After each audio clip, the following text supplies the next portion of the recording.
Hello. Hello, Bex. And welcome. And Tessa. And Tessa. Hello.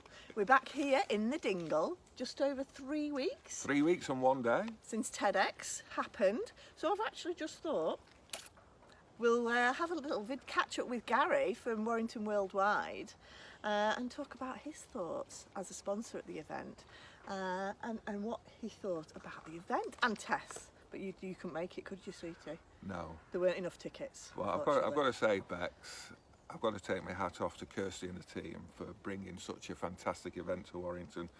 And it's been quite well documented by not just myself, but quite a few people that it was probably one of the best events they've ever been to. Really? And that's lovely. In 40 years of reporting on events and things in Warrington, TEDx just literally was mind-blowing. And for someone who didn't know what TEDx was before the event, and now I've witnessed it firsthand, I can honestly say it was life-changing. Really? It was. Lovely. It was, and it was. Well, I didn't know what to expect really, and let's be honest, for someone who doesn't normally go to events like this, went to it with a little bit of dread. I was very proud to be a sponsor of it, and I could see how much work Kirsty had put into it. Yeah. But as I was arriving, I was thinking, 11 speakers speaking for 10 to 15 minutes. This is going to be a long night. Yeah.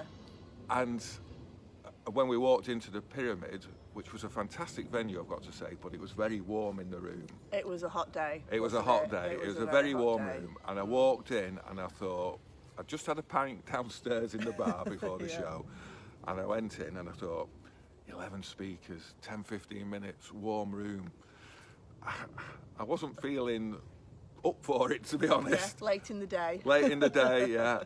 And then the first speaker came on. Oh, Pete. Pete. Yeah. To talk about wheelchairs. Yeah. And I was just, and being a trustee of Warrington Disability Partnership, and Dave Thompson from there, a wheelchair user, being a very good friend of mine, and then seeing Pete's talk on life in a wheelchair and how he ended up in a wheelchair, I was hooked straight away. Yeah. And it just, well, the whole evening, which I thought might drag on with 11 people talking 10-15 minutes each, just went in an instant, and it's left me now thinking, I wish I could do that again. I wish I could see it again. Yeah. But we can see it again soon, can't we? We can, because the videos are going to be, hopefully, fingers crossed, as long as they're approved by TEDx, the videos are going to be released, start to be released next week, hopefully, fingers crossed.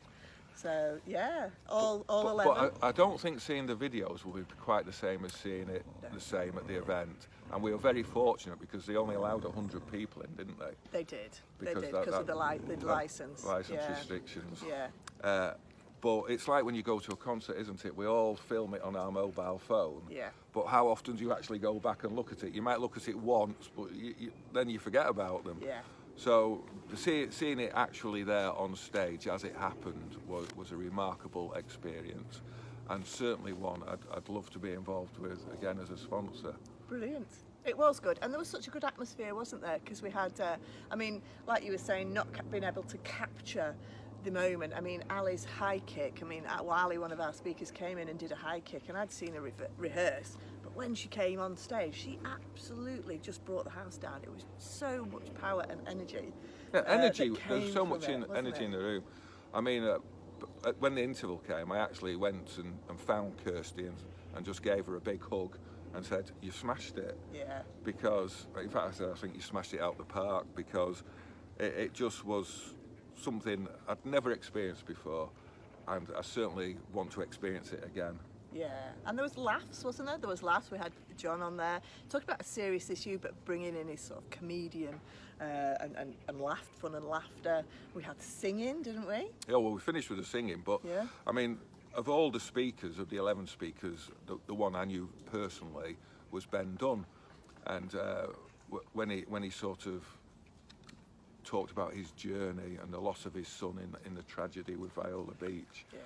I mean, and as a journalist covering the story when it happened all those years ago, it was just like I was seeing someone who I knew and someone I'd got to know over the years quite well, but just seeing them in a completely different light.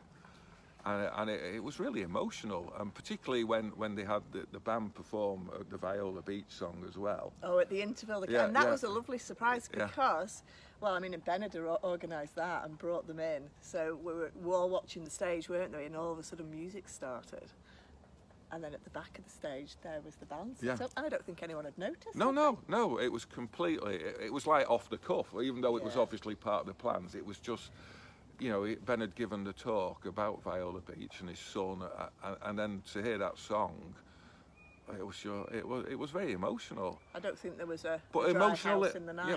But it was in the an room. it was an emotional experience, but a positive experience. It was, yeah, about how you manage and get through tragedy and make it, Yeah. well, get the positive Yeah, out of it, yeah. constructive. And then, you know, you've already mentioned Emma and the singing at the end, and how singing can help with Alzheimer's, dementia and things like that. I mean, again, it was remarkable. And again, as a person who was told at school, at primary school, that I couldn't sing, and when it was the school play, the nativity play, I had to be one of the three kings because they didn't have a singing role. And even the little bit where everyone was singing, they told me just to mime. Oh, really? Yeah. Brilliant. That would be me as well. Yeah, so I it can't had sing. quite an impact on me as a child that, right, that's it, I can't sing. So that Yeah. was singing done for me. And yet Emma had everybody. We had to sing, didn't we? We had to sing. We had no choice. And I was singing out loud. Normally Yeah. when I'm in a church or something, I'm always miming because I'm that's the what same, that's what yeah. I was told at school. Yeah. You've got to mime, Yeah, you can't yeah, sing. yeah. So she had us singing, and then I've been told since if you have proper training, anyone can sing. Yeah.